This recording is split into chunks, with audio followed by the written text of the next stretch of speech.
लोग कहते भी 10 में 1-2 यादव तो आपको बोलता है। मैं कहता बहुत बड़ी बात है। 20% अगर यादव समाज जनसुराज को वोट दे रहा है तो 3% वोट हुआ। 100% अगर ब्राह्मण वोट देंगे तो 3% वोट होगा।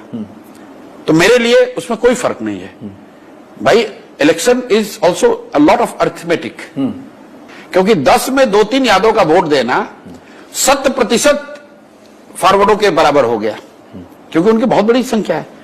तो जनसुराज को कोई एक जाति विशेष वोट नहीं दे रहा है, सारे वर्गों में दे रहा है। अब आपके सवाल पर आता हूं कि इंक्रीमेंटली किसका वोट पहले कटेगा।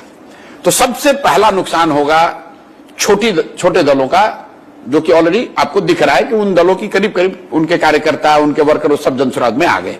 उनकी कोई चर्चा नहीं है, बस एक चर्चा है आरजेडी लेड अलायंस, एक चर्चा है बीजेपी जदयू और तीसरा है जनसुराज। वो ऑलरेडी हो गया। नेक्स्ट जो हिट होगा वो होगा जदयू को। उसके वर्कर, समर्थक, वोटर सबसे बड़ी संख्या में जनसुराज की ओर आएंगे।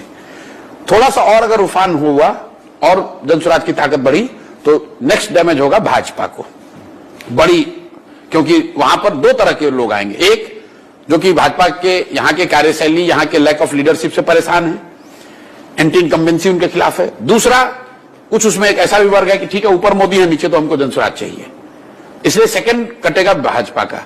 और जब ये दोनों कटेगा तो तीसरा जो मुसलमान जो यहां 30 वर्ष से लालू जी की बंधुआ मजदूरी कर रहा है, वो जब देखेगा कि इतनी बड़ी संख्या में एनडीए के लोग जा रहे हैं तो वोट टूटेगा। इसी ऑर्डर में नुकसान होना है, होगा दोनों को नुकसान।